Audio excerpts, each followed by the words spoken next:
Happy Saturday, wherever you're watching us from. My name is Abubacarr on Gunjur Online. We're having a special discussion today about some of the things happening in Africa, in Gambia to be specific.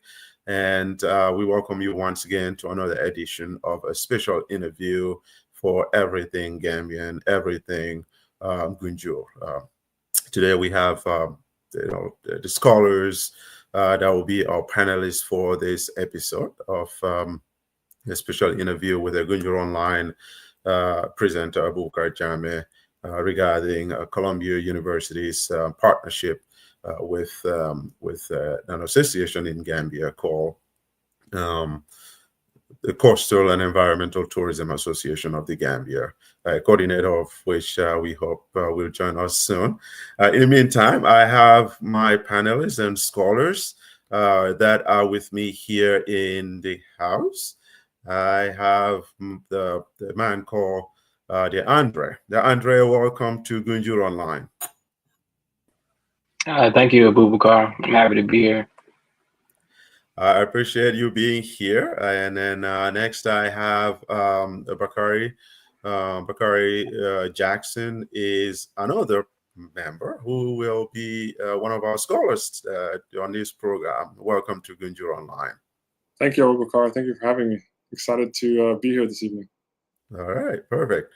I am excited to be with you, you guys, and then I hope we can have an amazing discussion today. We hope to have so many people joining us. Hopefully, we will get other. We have another one jumping in.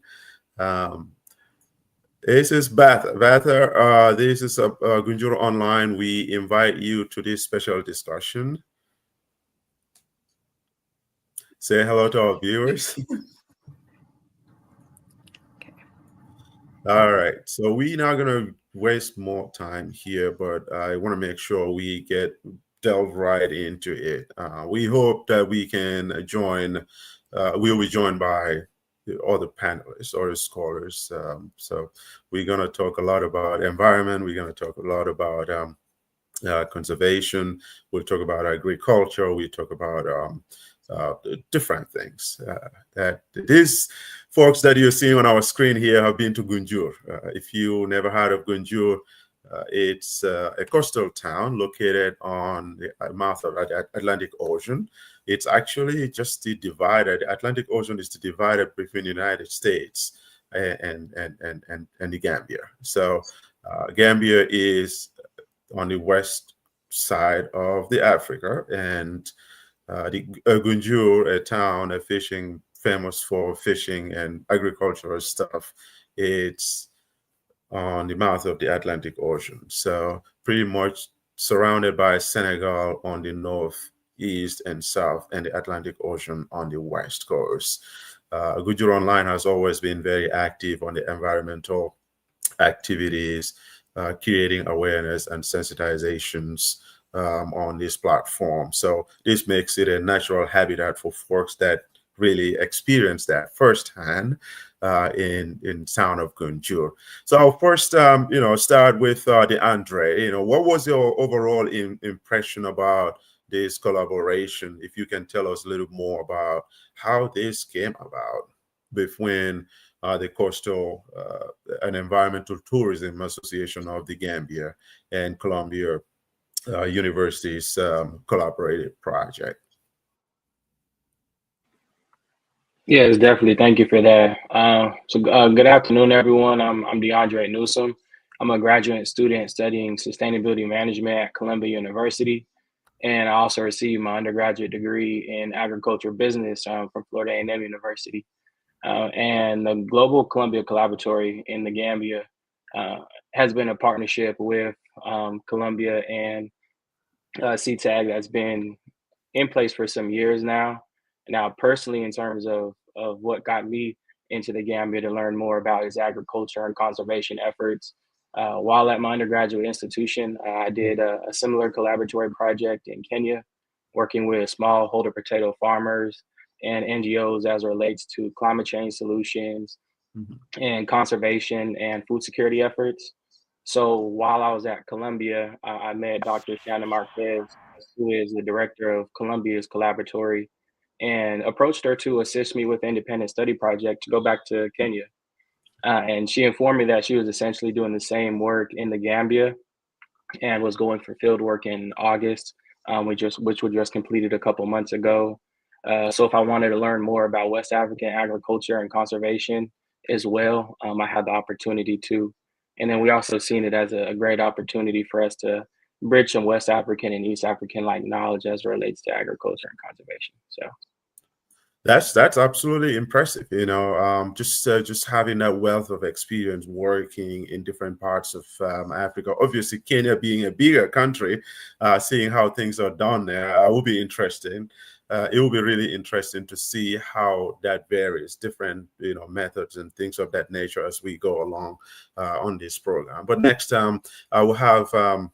Bakary was another guy, a scholar, who was in Gunjur. I like to say that.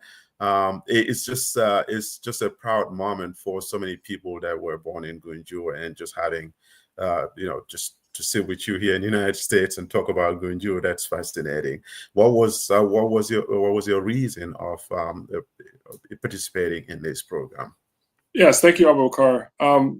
For me, I had a little bit of a different journey. I learned about the program actually through DeAndre, and he introduced me to a visionary professor. She, like you mentioned, Dr. Shannon Marquez. She actually heads up global engagement at Columbia University, but the Global Columbia Collaboratory is actually sort of a newer program and much more hands-on in terms of the work. So for me, it was an opportunity to actually get some, to leave the classroom and actually apply some of the learnings and insights directly to, a continent that is, very high on my priorities in terms of understanding and develop. I was born in the United States and raised in South Africa. So this was my first time to West Africa, and an opportunity to really understand, the different, areas and regions of Africa and how they all come together. My interests, I'm in the same program as DeAndre. So my interest is in sustainability management, but specifically in the built environment. So understanding how to, underwrite and invest in more impactful and equitable real estate. And so this opportunity allowed me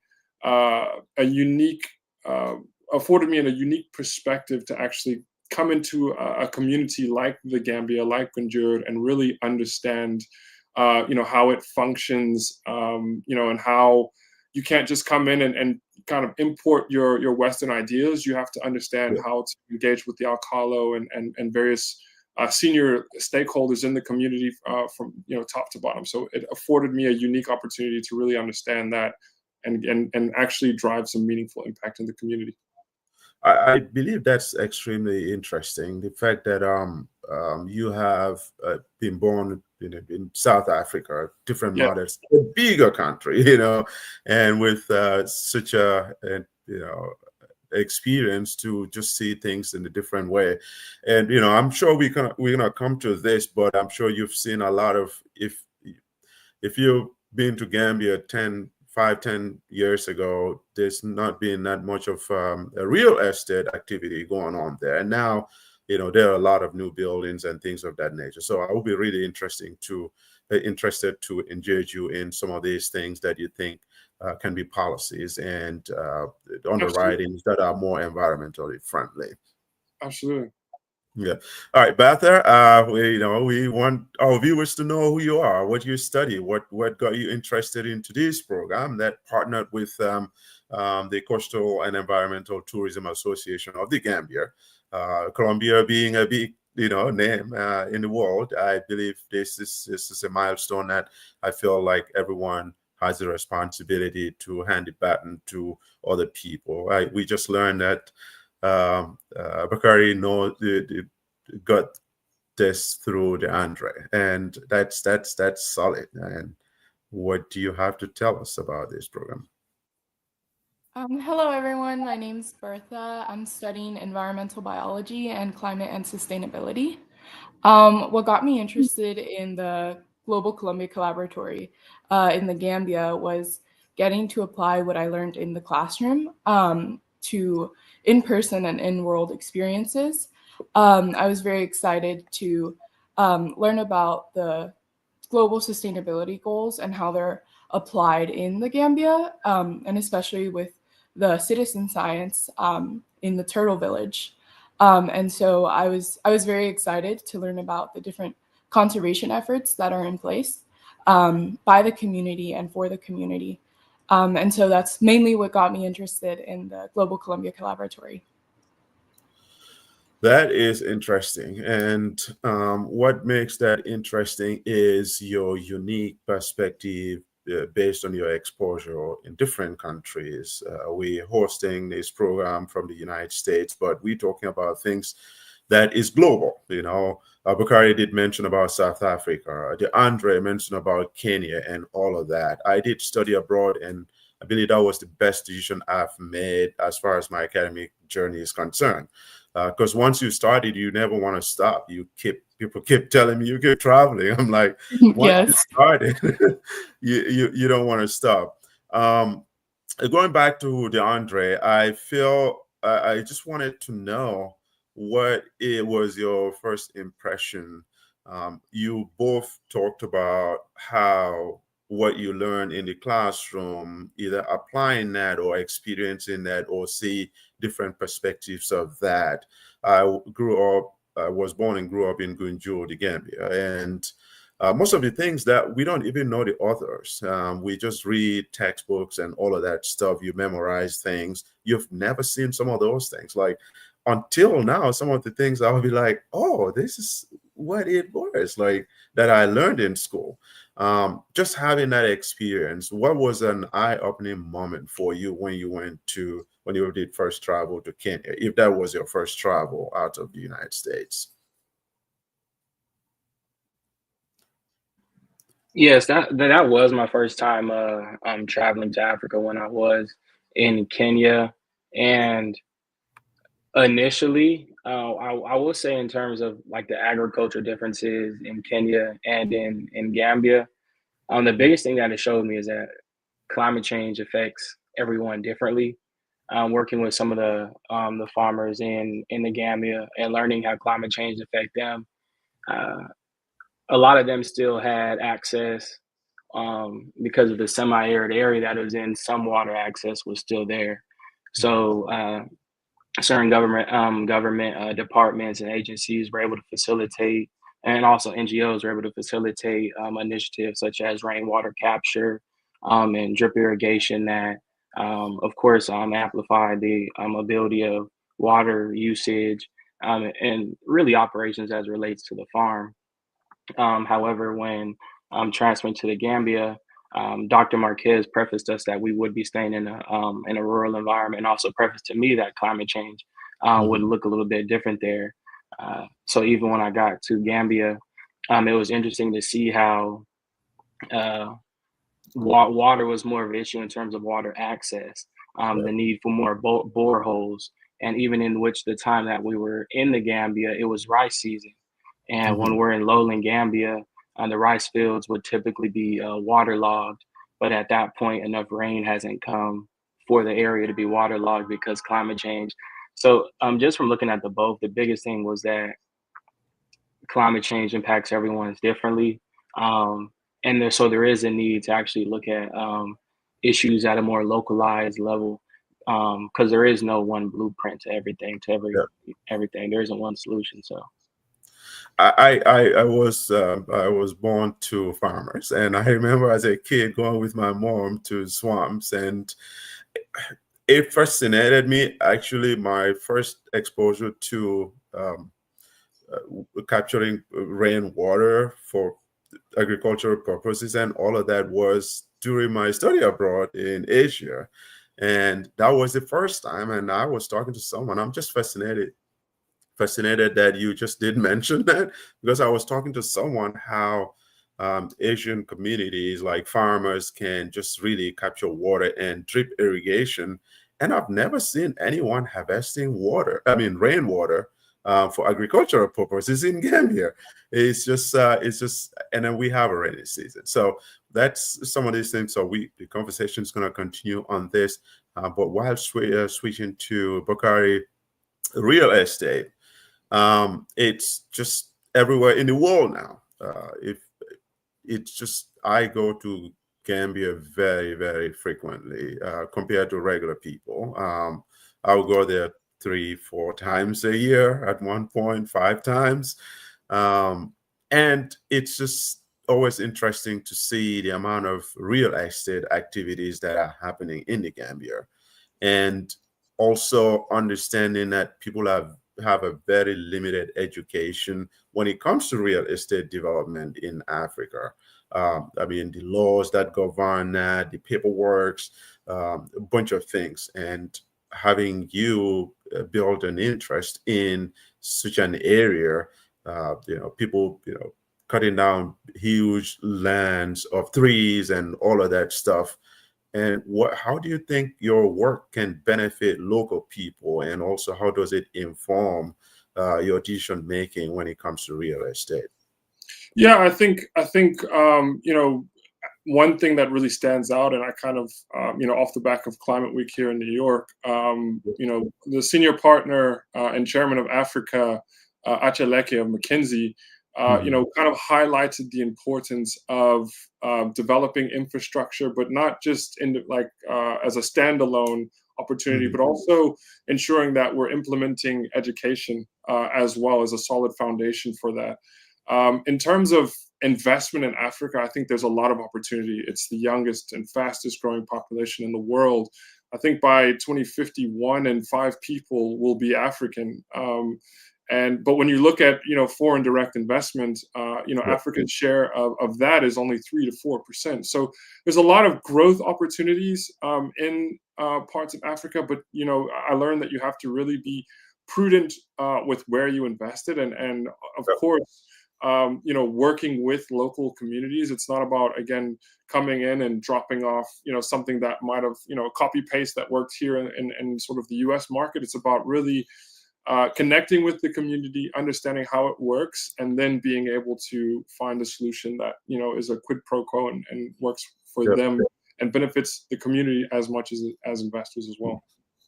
I strongly believe in that. Even with for African scholars, I believe that people should not really stick to this notion of what I learned is what I'm going to implement, exactly the textbook. I think it's just part of our development to understand that you can learn something, but that might not be the best practice in another part of the world. But it's just left to you to think how your experience, your knowledge helps you to create something that works for that environment, not just one suit fits all size of thing. But shifting to Batha, you did mention in your introduction about your engagement and all of that. Some of the things that you guys done in the Gambia, especially in Gunjura, are just amazing. Like turtle, village thing. That's fascinating. Whenever we post about that, people really getting these little ones into the ocean. That's actually Atlantic Ocean right there. I tell people at work, I live next to Atlantic Ocean. How interesting was that? If you can highlight some of the works that you guys been doing back in the Gambia. So I worked mainly with the sea turtle village. I worked with collecting videos and photos to help create a social media page on the Instagram platform. And throughout that process, we were able to help clean out the tank and learn how they do the cleaning process and the maintenance process every week. And it was very, very exhausting. And so it was definitely something to take into account and really appreciate their work of the Turtle Village staff, because it's rough work, and being able to take care of so many turtles. We had maybe somewhere around 20 turtles that they were taking care of. And while we were cleaning out the tank, it was a full day process. And some people had to go into the ocean with pumps to be able to carry water into the tank.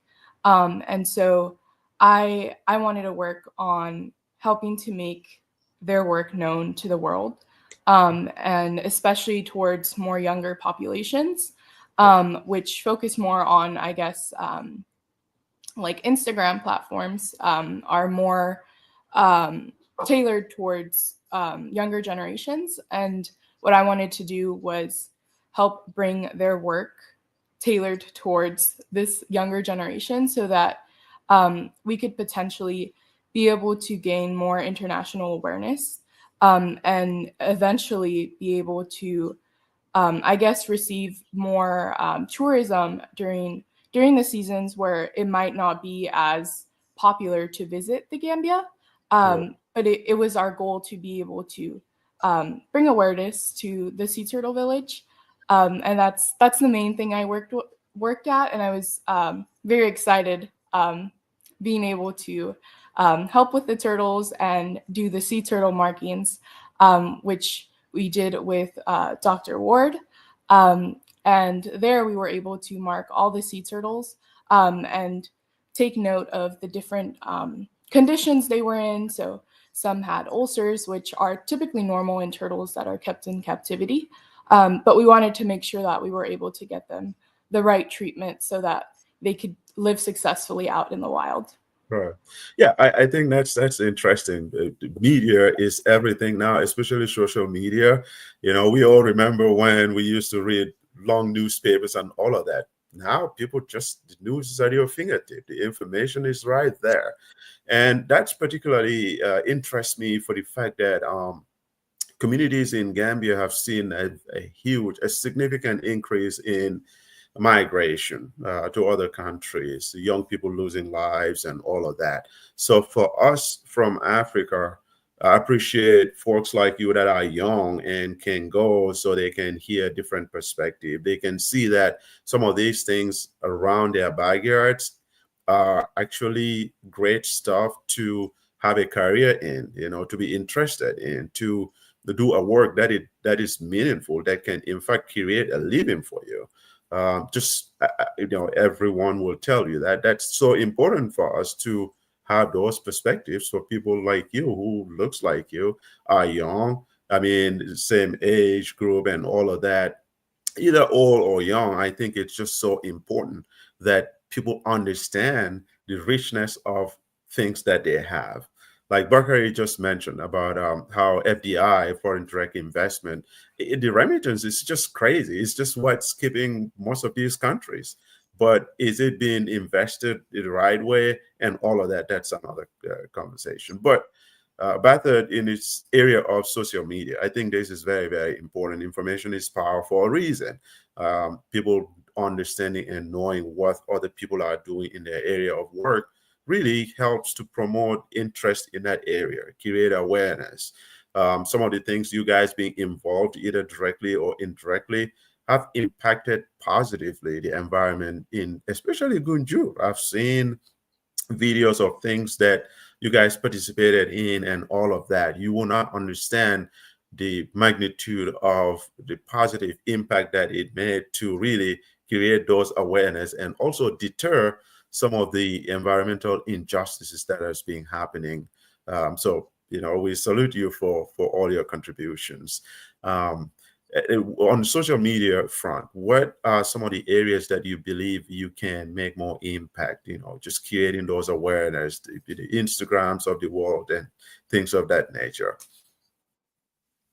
Well, what I wanted to also add to our social media campaign was additionally adding an account on TikTok as well, so that we could also tailor to the younger generation, but also create more informational videos to post online. And those videos could be posted on all of the social media platforms. But it was also important to note that some of the videos were tailored more towards casual like videos, and others, they could be posted on platforms like LinkedIn, which would be more formal videos.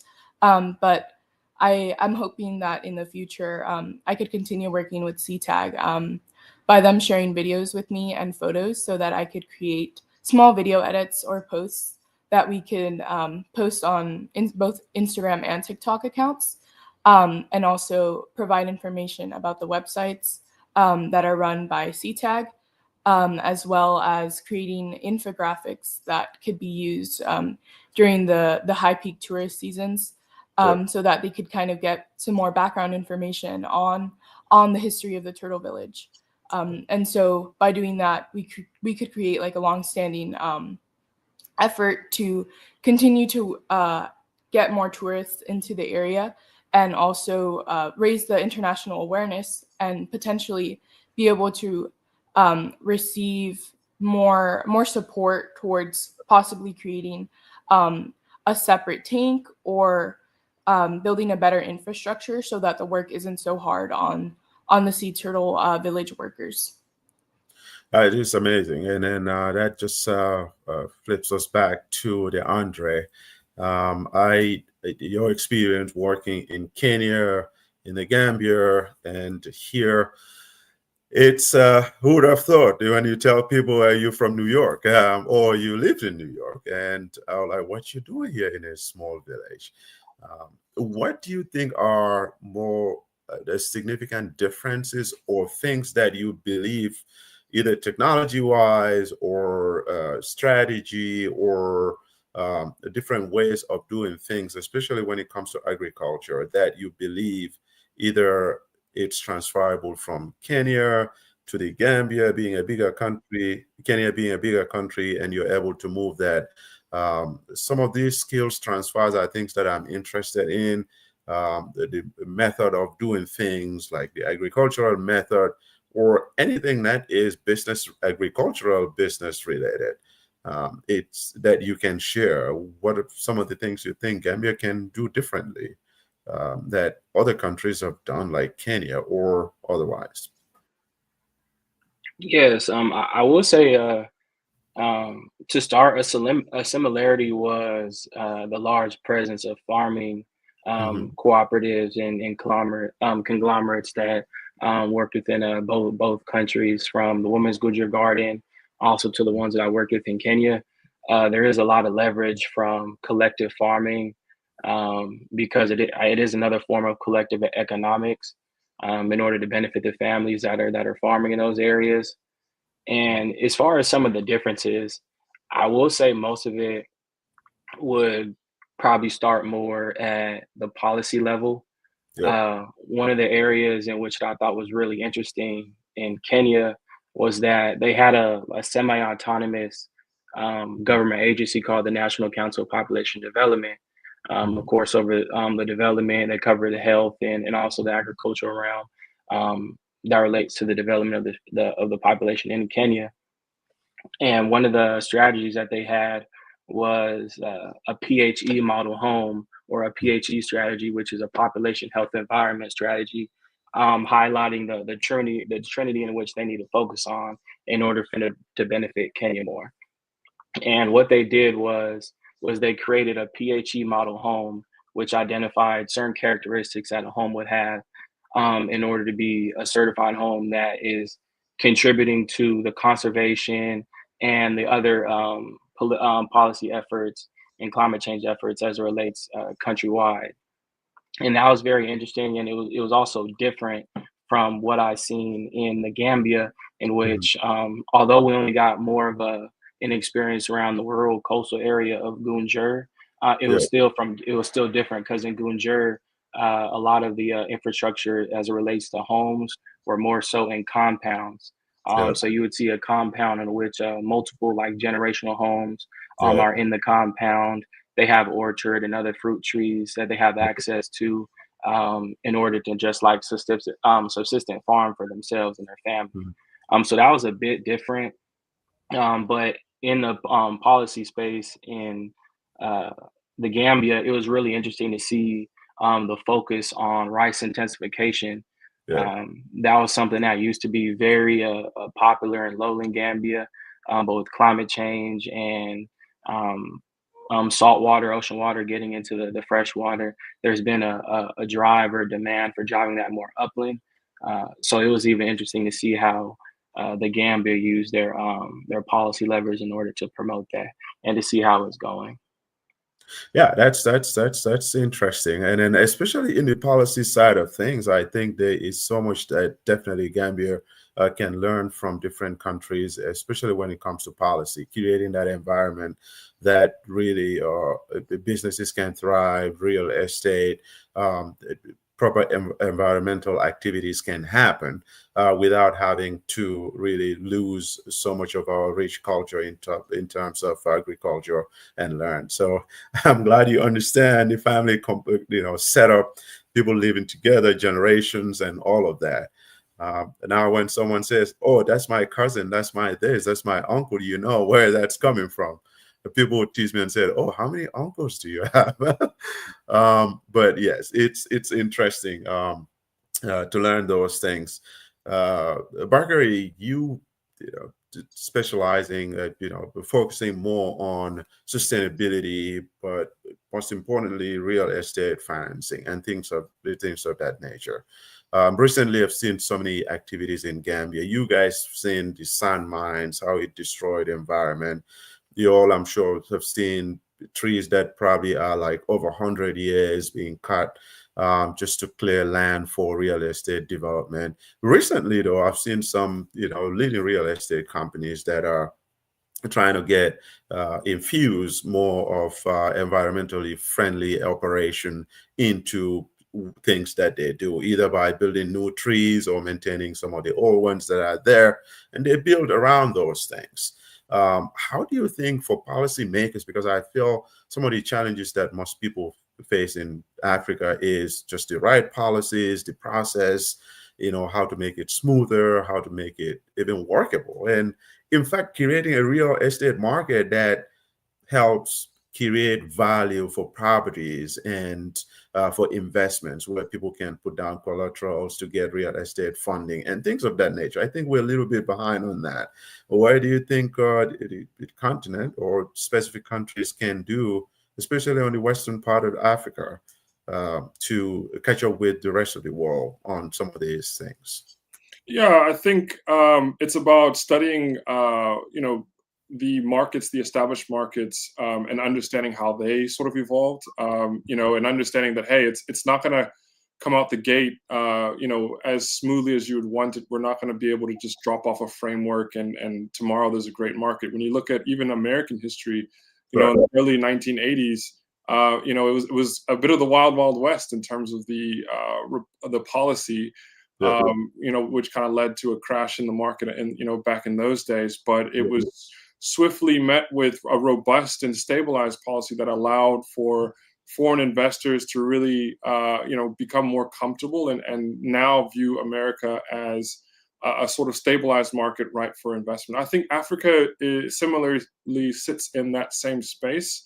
You've got a lot of growth happening over the next decade or so.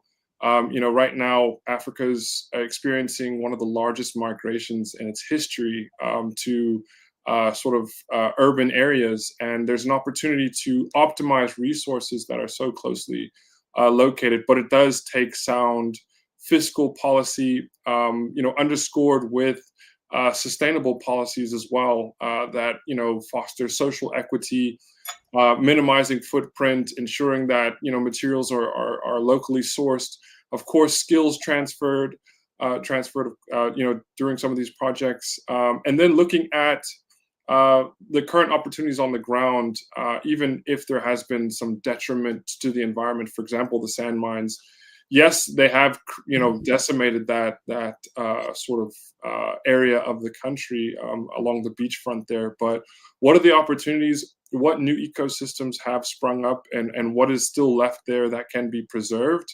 And then it's also about rewilding. So how can developers, come in and invite wildlife back into those areas, in a sustainable way? So looking at indigenous plants and tying it back to some of the work that we did there, making sure that the indigenous trees are protected and encouraged, areas for them to be, cultivated and to rewild that part of the Gambia. But it's also about working with local stakeholders to ensure that there is equitable ownership of these resources, so they're not locked out. I do think that the policy that the government already has in place, where you can't just go and build on beachfront property, you actually have to come with meaningful impact. If that policy could be fine-tuned and updated to kind of attract more investment, I think would be a really good place to start. And then, of course, renewable energy is a big opportunity for Africa. So intelligent energy systems, battery energy storage systems, tying that into solar and wind, I think is a good opportunity there as well. Yeah, I totally agree. Some of the places that have been destroyed by that, those kind of activities like sand mining. If you go to the next village, town after Gunjur, Kartong, as a kid, I remember when they used to do sand mines there. And then once it was abandoned, it was just a wild area for just crocodiles and things of that nature. I've always thought like, okay, hopefully somebody can come and say, hey, this place is destroyed, but we can make best use of what's left here. And rejuvenate it, and either if it is going to be a crocodile pond or it's going to be whatever, and just incorporate some tourism aspect of that where people can visit and learn things, and also educate other people about environmental destruction. So some of this can be a multifaceted, where you can create tourism out of that, activities out of that, but also as a tool for to educate and create awareness. It's just like the bombs that dropped in other countries during Second World War, right? Yeah. These monuments still been there. They educate people about it. It's just tourism areas. Activities are happening there on tourism grounds. But again, it still serves as a resource or information for educational purposes. And I think that's fascinating. That we still, but hopefully we'll get there. Yeah. It just, and that's interesting. You did mention about indigenous trees and some of those things. Have you seen trees there that you feel like, I'm not sure if you were there during mango season. There are mangoes in Gambia that I feel like you can't find them anywhere. I've tried mango in Asia, obviously here in the United States, most of it got their way out from Southern America. I always felt we had the best mangoes. I'm not sure if you were there during summer, but pretty good mango. No, definitely. Bertha can speak to it, but she's one of the best mangoes I've ever had. I was just like, this is incredible. Have you ever heard of Jur, Bertha? Heard of what? Jur. There is this mango. It's a very unique one. I've not seen it anywhere in the world. It's called Jur. I'm not sure if you had so much. Do you remember any of the mango names? I'm not sure the mangoes that we were eating in Gambia, but my family back home, they own a mango plantation. So I do know a little bit about how to pick a good mango.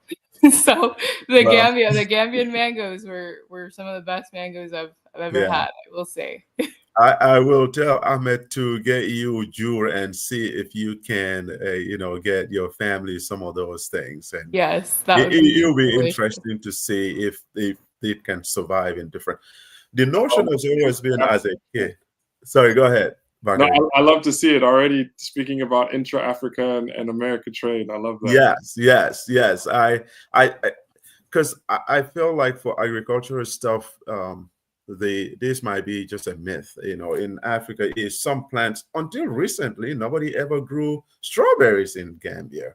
Until recently, no one ever attempted to grow apples, because people thought it's not gonna grow. Like, we just had these indigenous plants that we're used to. Nobody actually tried those.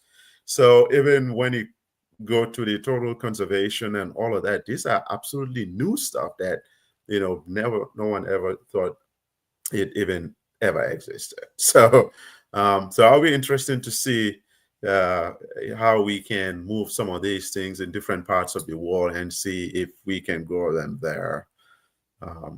We love to interact with our viewers. If you're watching us still, this is Gunjur Online. I'm your host, Abubacarr Jammeh. I have my scholars, the panelists, Bakari, Andre, and Batha here. They are taking part in Global Community, Columbia University collaborative program with the Coastal and Environmental Tourism Association of the Gambia. They've traveled to Gambia. Most of them traveled to different parts of the world. They've been involved in agriculture, in sustainability, real estate, conservation, climate change. So, if you have any questions, reach out to us. We like to interact with our viewers here. We have Omar Saho, who says, thank you for sharing your experience. It's refreshing to hear that you all had a wonderful and impactful time in the Gambia. A key word, impactful. I think that that's important. Some of these things are abstract. It's so hard to quantify them. But the fact that if you travel to a different country, they appreciate you and they treat you like their own. Having experience doing that, what will be some of the things that you think you've learned that you wished you learned before or earlier in your life? I'll start with you, DeAndre.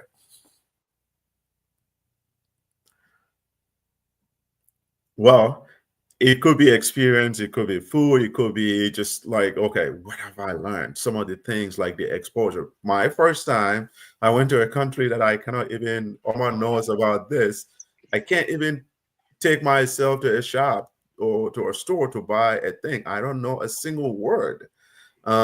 Just arriving there, but the warmth, the welcoming, things of that nature. I think it's always fascinating that, oh shit, I wish I'd been to this place a long time ago and start traveling the world. Yeah, everyone was very welcoming. I think that was one of my favorite parts. Everyone welcomed us and literally, and told us that we were family and we were welcome back anytime. And that was honestly one of the most valuable things that I took from the experience, as well as the importance of just everything starting with community and the importance of protecting community, nurturing it, and doing that with passion. Um, yeah, that was my biggest takeaway. I didn't travel as much when I was a child. Yeah, I think that was honestly my first time. I think traveling outside the country in terms of doing abroad work in that way. So I didn't have much exposure growing up until I got to college yeah. and started pursuing a deeper education. So although I may be a little bit late to the party to receiving some of these knowledge, but either way, it's right on time for me, and it's been amazing. Yeah, I mean, even here in the States, you've seen people that have not traveled that much, even within the States, because of people pretty usually travel very late in their career or in their lives, and it's always life changing. So I'm glad you took up that challenge and experienced that. Bakari, I'm going into you on that again, but on the food security part and indigenous tree plantation and citizen science, some of these crucial things, environmental aspect of things, just bundle that, and just let us know, why do you think some of these key areas, as far as the program is concerned, are so vital? Because they correlate, they go together. They're things that we believe. It looks like we're having Ahmed joining us here. But then Bakari, we will go to that, and then we will try to get Ahmed on board here. Yeah, thank you.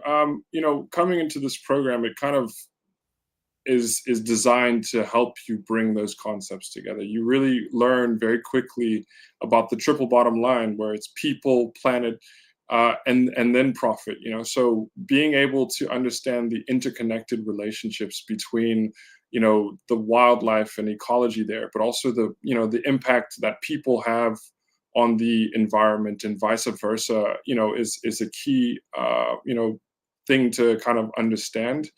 Our program was designed to front load a lot of information at the very beginning, and we CETAG plugged us into the ecology. We learned with sea turtles very quickly. We met local leaders all in that first week, and what that really took away was that how much we needed to listen first and understand what was going on, and that progress moves in Africa, at least at the speed of trust. And so being able to be empathetic in some of our findings, and then be able to come in with our learnings and our structures to be able to understand how to mold that structure around the fabric of the community, I think was a big one. So coming in and co-creating as opposed to like coming in and consulting.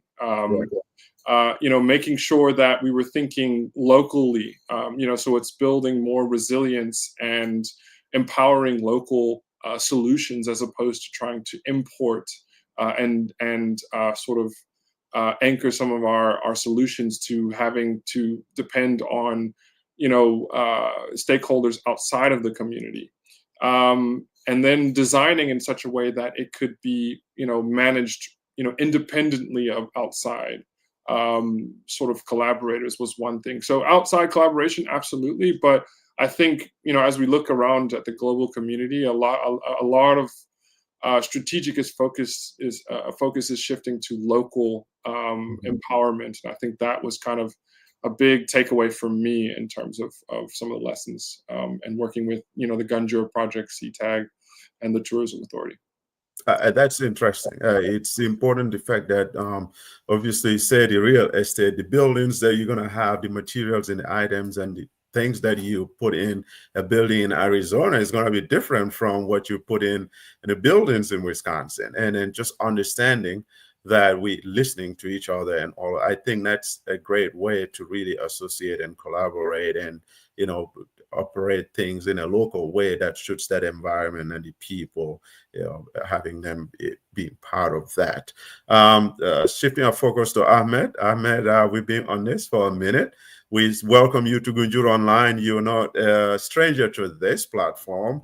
And then also, I'm sure everyone that's watching know who Ahmed is, his activities in environment, in science, in youth development, so many things that we cannot list. Being a coordinator of the Coastal and Environmental Tourism Association of the Gambia. Welcome to Gunjur Online, but we want you to tell us everything about your collaboration, about your activities that you've been undertaking back in the Gambia. Hello, everybody. DeAndre, Bakari, and Betcha. How are you? Am I late? Because you said the program will start at 6 p.m. in Gambia time. So it looks like 48 minutes you've been on air, right? Is that right? Or you just starting? We've been on already for that. Okay. I'm not sure what time is it in Gambia. I do my best. I never get it correct, but I believe it's 4 minutes to 6 o'clock. It is 4 minutes to 6 o'clock. So I was here waiting for 6 o'clock to join in. That is on me then. I take responsibility. It's 4 minutes to 6 o'clock anyway. Yeah, but it's fine anyway. Just to force a pleasure meeting these people. Again, you've seen fantastic, energetic young people, and it was a pleasure working with them for 3-4 weeks. Yeah, nice to meet you again. It looks like you're enjoying life in New York. Yeah, CETAG, as the name suggests, is Gunjur Conservationist and Ecotourism Association. There have been different environmental groups in Gunjur, and at some point I feel we've been probably doing the same thing, and I thought probably coming together will give us more power. We can collaborate and do things together. So I put this idea across to other organizations, and luckily most of them buy it into it. So there are 7 organizations right now that comprise CETAG, and that is Tarot, Gunjur Conservationist,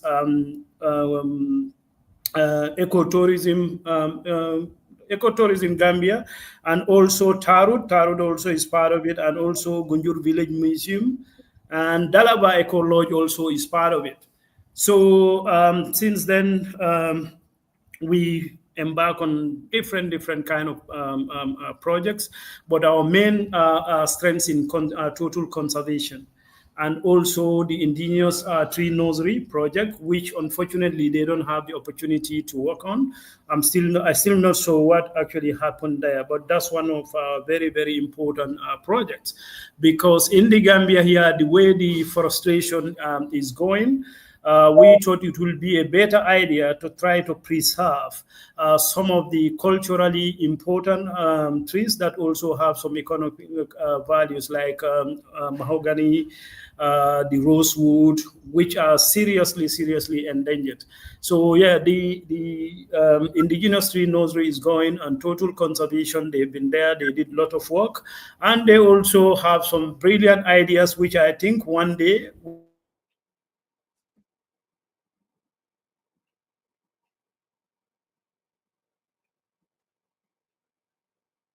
All right. It looks like we are losing Ahmed. But then he was just talking about the general activities that you guys been doing and the collaborations and partnerships. I think those are when Sanon was. Yeah, okay. can you No, hear go me? ahead, It looks Ahmed. We like I lost lost. you for a second. Okay, so we've been trying to implement this program for almost 10, 12 years.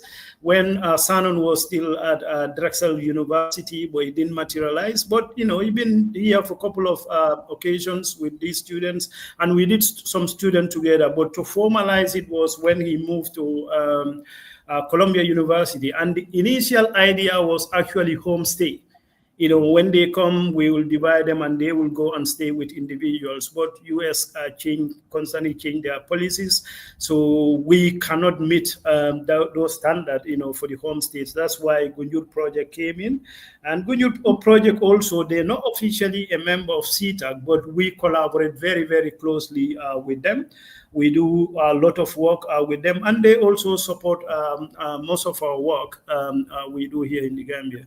So now it's up and running. This is second year, and I hope this will continue from strength to strength, because I think it's mutually beneficial. Most of them, before they come to the Gambia, they're a little bit skeptical, but after a couple of days, you can see that they are in the groove of things and they are loving their stay here. So that's down to probably 𝐒𝐲𝐿 project, and also the natural beauty of the Gambia. We are not called smiling coast for West Africa for nothing. People are carefree, and they want to talk to strangers anytime and any moment. So yes, this is briefly what we do, and I hope individually they can talk about their individual project, or they've already talked about their individual projects.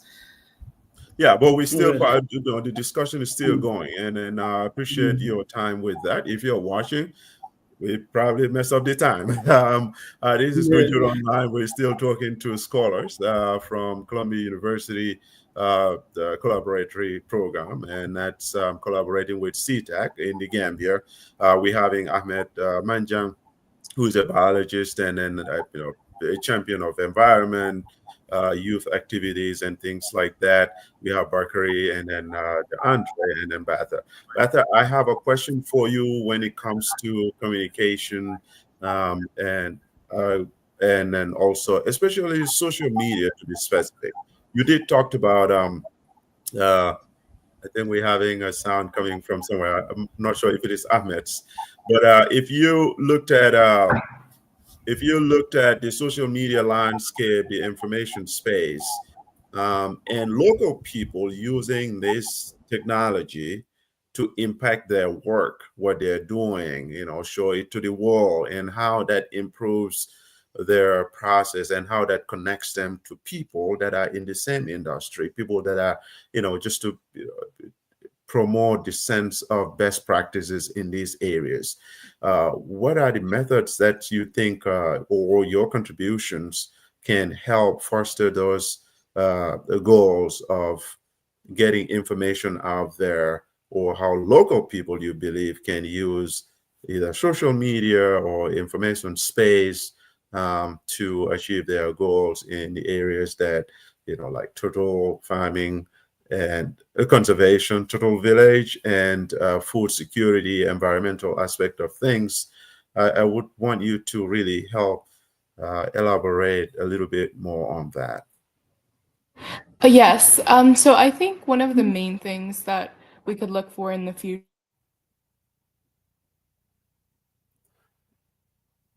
All right. It appeared we are losing Beth as well. All Oh. right. No, you're back on. Okay. Go ahead. Yes. I was saying I think it's very important for in the future to maintain a consistent posting schedule on social media. And it's also a goal of mine to be able to collaborate with different organizations that work in the Gambia. So we've already started to collaborate with the 𝐒𝐤𝐻 project. And so also like with Wild Gambia, I think it would be great for all the social media platforms to be able to collaborate with already well-established organizations so that we could be able to gain more influence based on those collaborations as well. And I also think it'd be a very great idea to continue to get more videos and get more photos from the Turtle Village, and specifically to be able to create those videos and those posts. But also, I think it's very important to also continue to maintain the website of CETAG. And create potentially some sort of donation platform so that people that are engaging with the social media posts to be able to help donate or help contribute in whatever way they can. That is one of the goals I have for the future. I'm hoping that potentially with Dr. Shannon Marquez, we could help set that up so that we can truly help the Turtle Village continue to thrive and help specifically the maintenance so that it's not as hard for the staff and help facilitate that so that they can help the conservation efforts and save more of the turtles. So those are some of the goals I have, and as well as creating infographics for the Turtle Village so that they could give out to the different tourisms, the tourists that come into the Gambia, and also creating more programs or more days that tourists can go and visit the Turtle Village, as well as help release the turtles back into the wild.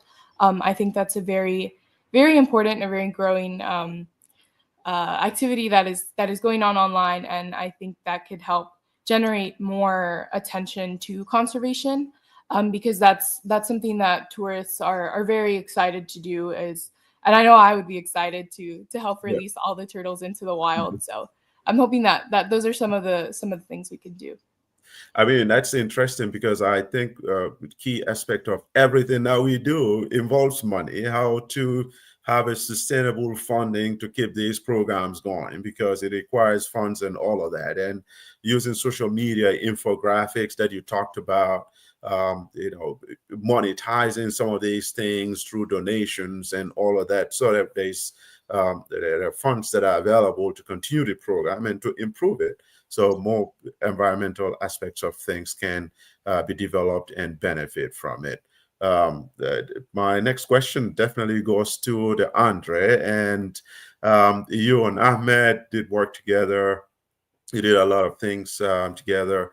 But again, I always like to tap into your experience working in Kenya, and then also obviously here in the United States, and having that experience and being involved in some of these activities, especially when it comes to agriculture. Do you believe more of mechanized farming is just there's a better way, a better approach to mechanized farming, that it's more sustainable when it comes to indigenous plants being grown in the Gambia? Or how is that connected to monetizing it from the local perspective? I just wanted to have your understanding on how you think the local farmers pretty much can use other methods to maximize their outputs or their export if necessary. We did talked about mango, intercontinental, and then all of that stuff. Yeah, definitely. Thank you for that question. That was one of the things myself, Ahmed, and a couple of students actually talked about when going to visit the 𝐒𝐩𝐞𝐜𝐢𝐚 women's farming project, and that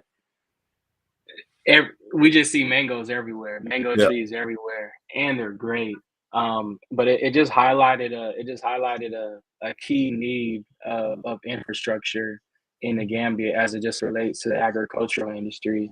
Just imagine if there were some plants or facilities that created value add products for a lot of the crops that are grown in the agriculture industry, and what that would do for like you said, economic purposes as well.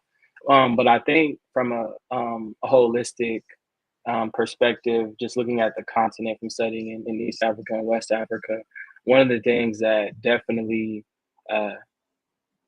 is continuing to grow in a positive manner is practices of climate smart agriculture. And those methods can be low tech or high tech. I definitely think from learning and seeking all the knowledge that we did in the Gambia, there would be some great opportunities to explore some low tech climate smart agricultural practices, especially in the fields of like crops such as rice and some of those more cornerstone of crops that are grown in the Gambia. I know the Gambia's long-term climate neutral plan highlighted a lot about rice intensification in upland, but also too, Bakari did mention we got the chance to speak with Chief Alalo and the Ocalo, and specifically speaking to Chief Alalo, it was great to talk to him because he has a depth of knowledge as it relates to agriculture. Prior being the head of Ministry of Ag for the country, as well as studying across the globe in the places that he did. He had provided some light that co-farming methods and other methods of climate smart agriculture were already being researched and exposed to the local Gambian smallholder farmers. However, there is a need for a more refined and retained skills transfer so that the local farmers here actually retain the knowledge of the climate smart practices, and they can continue to build on them in order to increase their production. So I think the space in which climate smart agriculture is a great space. I was in class the other day and we started to talk about eDNA, which is pretty much you can get soil and water samples of a certain area, and there are going to be hues of DNA in the samples that shows what's in that water, what's in that soil, what animals are in that environment. And it actually made me think about CETAG, the Turtle Village, because that could be something that could be beneficial for Turtle Village in terms of if they had soil or water sensors that they could put in the water, they can be more informed on the monitoring of what's in the water, so they can control the environment better that they have in the nursery for their turtles before that they're releasing to the ocean. So that's just one small example of climate smart agriculture. And I definitely think it's worth continuing to drive forward in the game. Do you guys, have you seen any mango tree in the States here? Any of you, Bath or Bakari? Not in this part of the country. Maybe in Florida for sure, but actually South Florida. Yeah, but not as abundant as in the Gambia. I mean, it's beautiful to see. Yeah, I've been to most part of the East Coast and the Midwest, but I've not seen one. But that just really triggers a question where, like, you go to Walmart, you go to Costco, there are dry mangoes there, even in non-mango seasons, and you don't go to any Gambia stores to see that. So that's going to be a question for Ahmed here.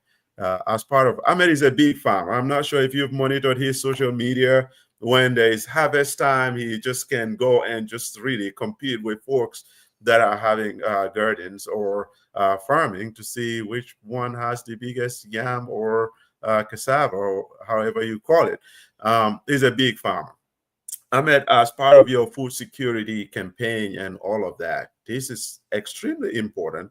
If we want our brain to work, we have to be fed. We just not only consume. All our agriculture has always been consuming, right?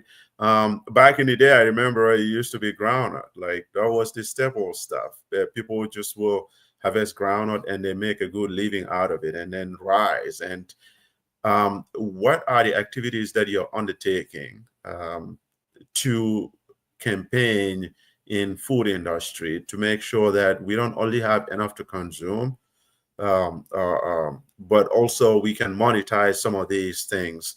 Our viewers would like to know some of the activities that you're really embarking on in association to your food campaign. Ahmed, you're there? Yes, Abubacarr. Yeah, I actually I was on my orchard just before I come about an hour I'm not ago. surprised. Yes. It's a big farmer. And yes, last group, the last group to depart, I actually take them to my orchard, and I think they were impressed. Unfortunately, Bata couldn't make it because of our communication breakdown. Yeah, I'm really encouraged. I think recently more and more Gambians are going into agriculture. Of course, it needs capital investment if you just started, which is beyond most young people. And I think this is where the government need to come in and support young people to go into agriculture. There is no shortage of interest, but the initial outlay is what is keeping most of the young people away. But people who are well off, I've seen lots more people are investing into agriculture. Production is not an issue, but to add value to it, still this is something that is on top of. For example, during peak mango season, what goes to waste is probably 75% of what mango we produce. So if we can just even dry that, can be able to dry it or turn it into juice, that will make farmers more and more wealthier. It will definitely increase their earning power. But unfortunately, there are a lot of mangoes around, and also lately there are a lot of oranges. I harvested lots of oranges recently, but the prices are not good because there is no value added at the end of it. So it's only for the local markets. And once there is a lot of oranges, the prices go down, and that happened to mangoes and other farm produce. So this is the area where if you have a little bit of money, you can invest in, turning or adding value to those farm produce. So I'm trying my little best, and I also try to encourage more young people to get into agriculture because it's definitely is worth it. This year, we have 2 avocado trees in our compound, but just two of them. And the earning was like 78,000 Gambian dollars. So for average Gambian, that's a lot of money. Of course, if you turn it into dollars, it becomes very small. But average Gambians, that's a lot of money. So the potential is there. I encourage young people to go into agriculture. And also, if any government official or agriculture official is listening, they need to support young people.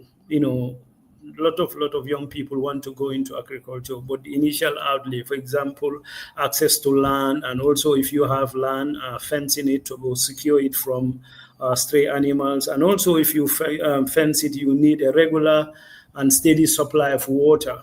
And, so this is what is holding a lot of people back. And I think that's a particular experience. I mean, interest for me. I wrote about this. There are so many things in the Gambia, and it goes for mango, it goes for oranges, Sicily Nyamo. I'm not sure the name. Ahmed might know the name in English. But those are we lost you, Ahmed. Sorry. Okay. Yeah, it's Lipia multiflora. That is the scientific name. Yeah. And yeah, this is one of the actually plant which we test the antimicrobial properties when I travel to Holland. And guess what? It's outperforming gentamicin we have in the pharmacies in Holland.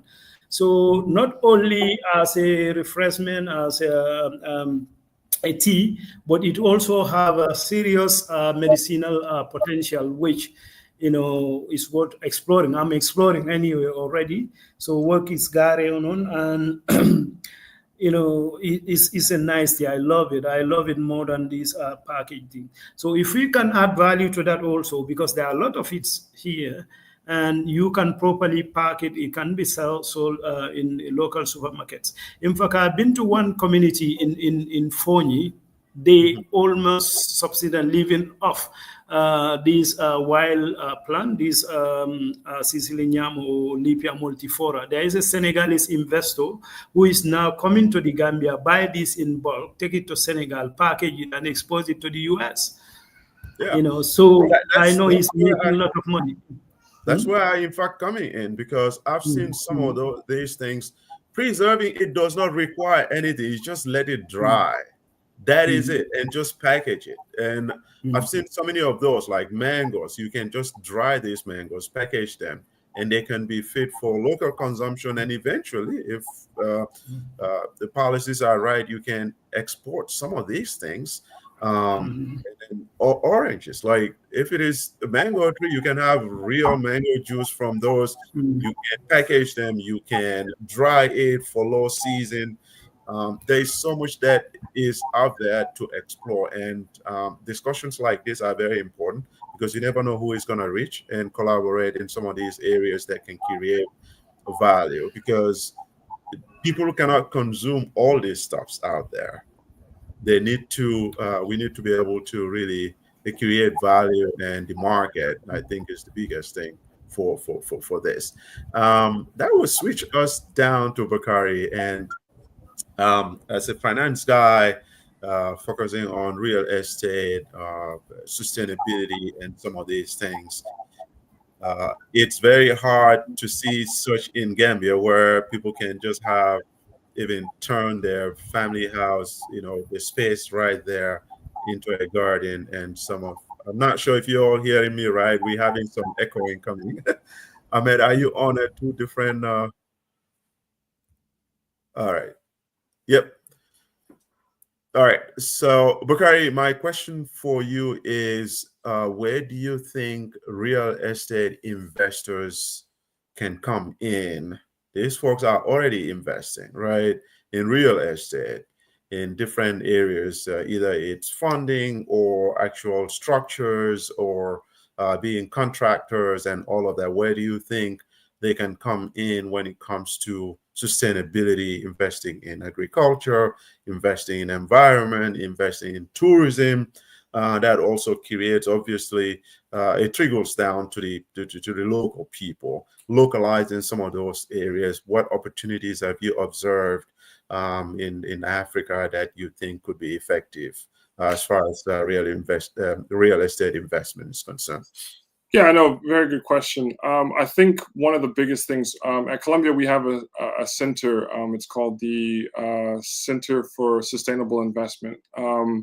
And essentially, they released a paper earlier this year talking about how we need to lower the cost of capital. I think that the premium for investing in Africa is far too high.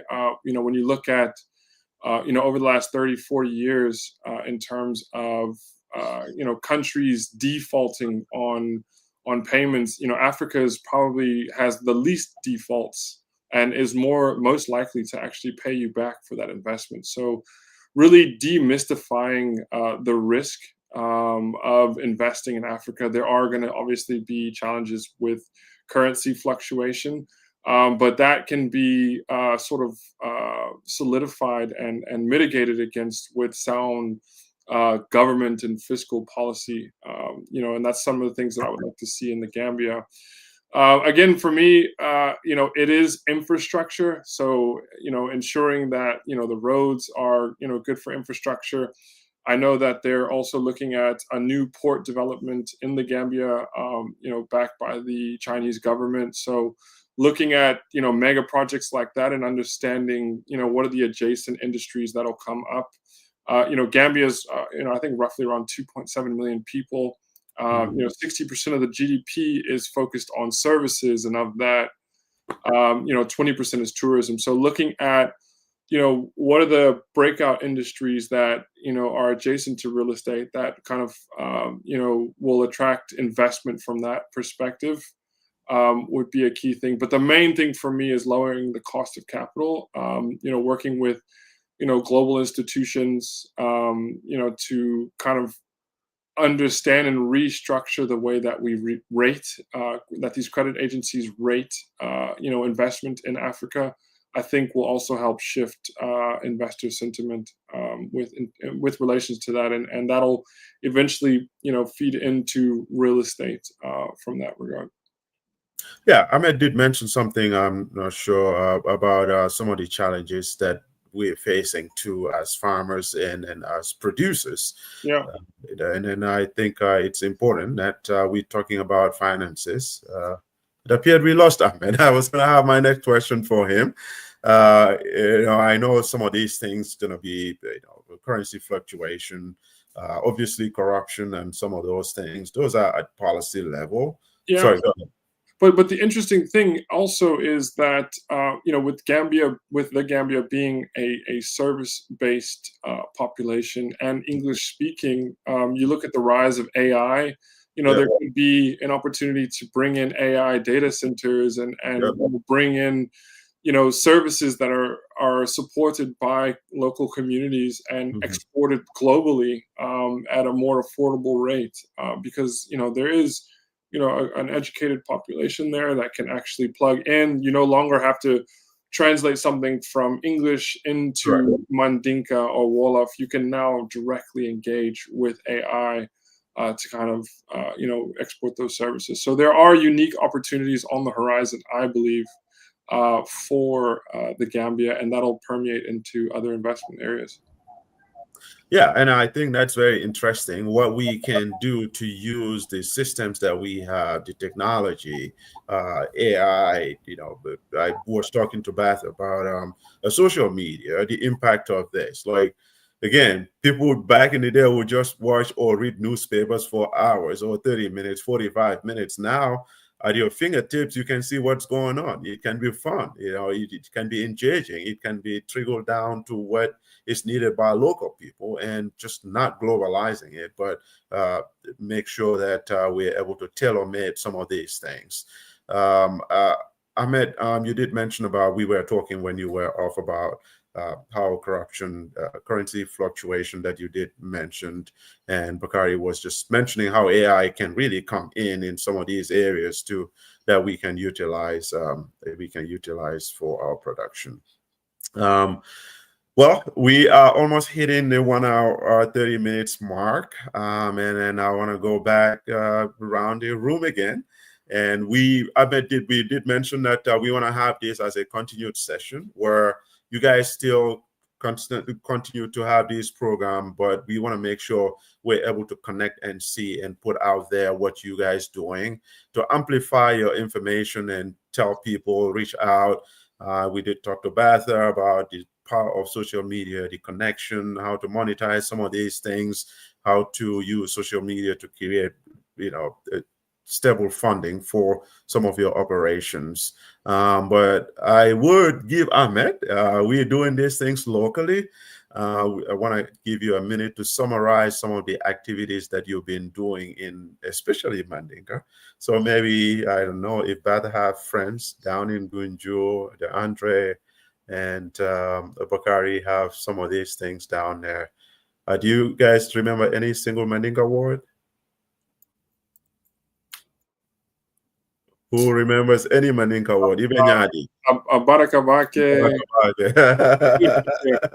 Yeah, Abubacarr. All right, Ahmed, I would like you to give us a recap. We are losing Ahmed, so we might have to end with him. Hopefully we get him back.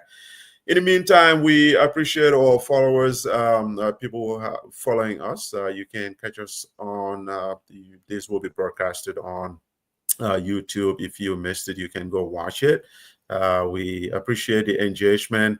And Batha, I will have you have your final words. Tell us whatever you want to tell us, your experience, how you think can, the contributions, encouraging other people to participate in similar or this program. And we will go around and close it there. Well, I guess I just wanted to thank the CETAG Turtle Village and the 𝐒𝐤𝐥 project for allowing us all to collaborate with them and spend some time getting hands-on conservation work. I definitely learned a lot, and I learned that conservation doesn't always have to be a set structure as we learn in schools, but it could be done by anyone.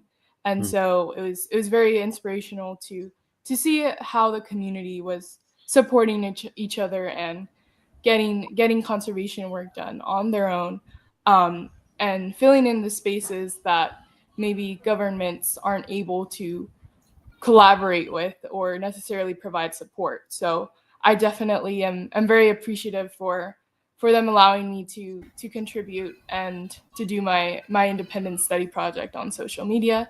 And I encourage everyone to follow CETAG on Instagram so that we could also get more awareness and more international connections as well. So thank you. If anyone wants to follow CETAG, would it be, what's the name? Is it just CETAG? It's CETAG_Gambia. Gambia. All right, cool.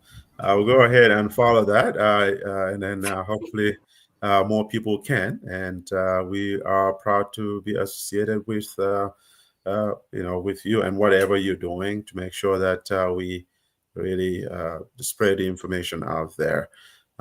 Before we go to Ahmed, DeAndre, your final words, not final, because we'll be back here. Hopefully, if Ahmed have some activities going on, we would like to bring him here so you guys can interact and collaborate and talk about some of these things, not just outside of the group chat, so people can benefit and see what you're doing, and you can have an input even though you're not on the ground right now, but just creating that platform, that connection where you can have real-time input to what they are doing. Yes, definitely. I'll just start by saying thank you to you, Abubacarr, and 𝐒𝐤𝐥 TV Online for having us and allowing us to talk about our experience and from learning and collaborating with everyone in the Gambia. If any of our partners are watching this right now, I just want to say hello to you and thank you to you as well for just making the experience a rich experience. Told you guys there, and I'll say it again, like a lot of the knowledge that we had learned there is knowledge that we'll retain and keep and spread in America and other places that we go. What do I hope the impact of our work to be in the Gambia? I know that was one of the questions that we probably discussed before this, but it just really reminded me of a story or an experience when we were in the Gambia. When a couple of us students were walking with Ahmed to the women's gunjur garden, we had seen baobab trees, and they had colonies that ants had built that went all across the tree. That one of served as protection, but also served as ways for them to get food. And I thought that was very symbolic, just on the journey of the Gambia and Africa as a continent.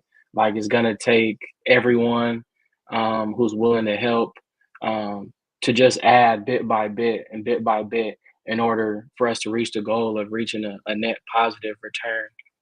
So that was my biggest takeaway. That it's not gonna take one person. It's gonna take everyone. Because if you want to go far, you want to go together. So yeah, definitely. I just want to say thank you for that. Yeah, appreciate you creating time. It was a little bit of it was challenging to make a time that fits everyone, but we made it. So let's keep it going. Let's keep this conversation going, and your impact, the things that you've been doing and that you continue to do, impacts those communities in a positive way. And then I'm sure all of them appreciate the contributions that you're all doing. And then down to Bakari, thank you for joining us. I have Bakari, if you can have a final word to our viewers, and what do you think would be an interesting stuff? Yeah, no, thank you so much. Thank you for having us on this segment. It's always great to be able to reflect on such an enriching experience. The Gambia really humbled me in terms of my perspective of the diversity of Africa and the opportunity there. How warm and welcoming the community was to us. Coming in and really learning the ins and outs of almost every aspect of life there was really over that 3-week period was really insightful. Big shout out to all of our stakeholders, the Global Columbia Collaboratory with Dr. Marquez, the 𝐒𝐤𝐞𝐜𝐤 project, and as well as CETAG for, just guiding us and being our spirit guide through the intricacies of that and being agile and adapting. The Gambia is a very special place and was a very full circle moment for me with my father actually traveling there in the 1980s. So just being able to be inspired like he was, to continue to look for opportunities in Africa and looking for ways in which Africa can collaborate, across borders, and overcome some of the historical challenges that we've had in the past. And just recognizing, the moment that we're in. Technology is accelerating, climate change is accelerating, but so is the growth of Africa. And there's a lot of room for us on the global stage, being such a powerful force, and just really looking forward to continuing to come back and forth and ultimately anchor myself somewhere in West Africa in the future. So really looking forward to coming back and continuing to build relationships. Well, thank you so much. That's very insightful, especially great to know that your dad was there before in 1980s. Yeah, that's where my name actually comes from West Africa. Oh, nice. I met a lot of Bukaris and Abubacarrs while I was there, so it was really inspiring in that way. Yeah, I was wondering, but yeah, great to talk to you, and then we'll have more of this. Yes. All right. Down to Ahmed. Ahmed, we're wrapping up. You didn't miss much, but we are glad that you made it here. This is on me. The little brother messed up the time. I never get this time right anyway. But in all situations, so we're able to hold this program down plan was for 1 hour. Now we are 1 hour, 30 minutes. We made commitment that we hopefully will be back here again and have more of this. What are your final words to our viewers that are watching us regarding your collaboration with Global Columbia University Collaboratory program? So we want to make sure you tell us everything you want to tell us that we missed during this program.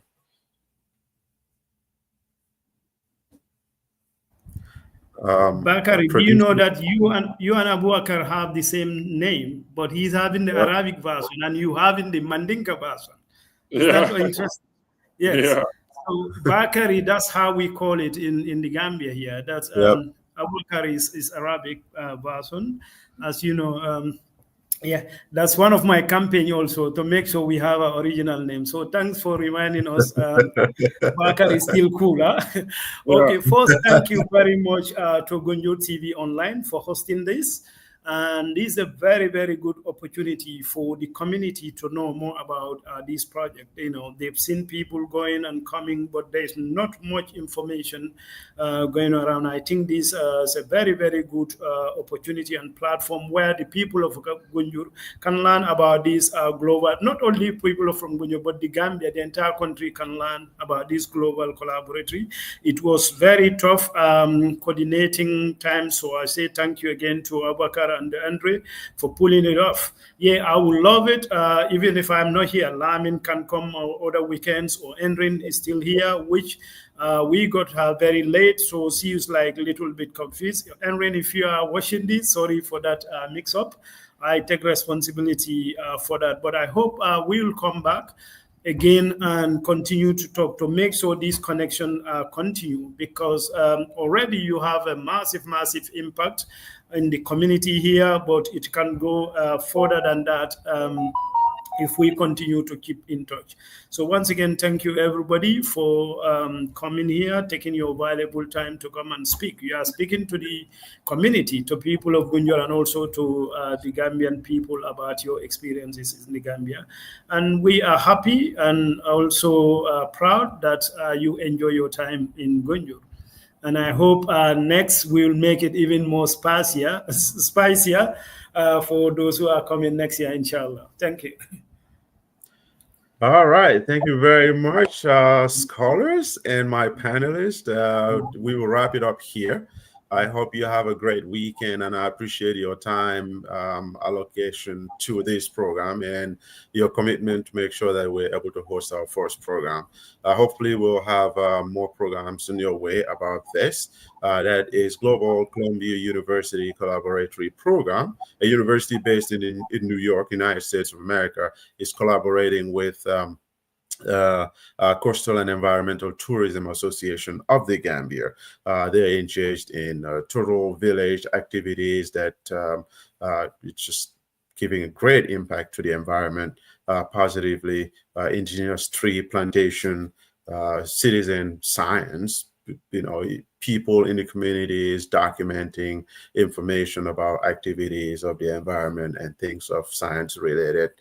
Food security and food security campaign, they're also involved in that, making sure that we have food sustainability. We can commercialize these activities, farming, not just at the consumption level, but be able to monetize it to benefit families locally.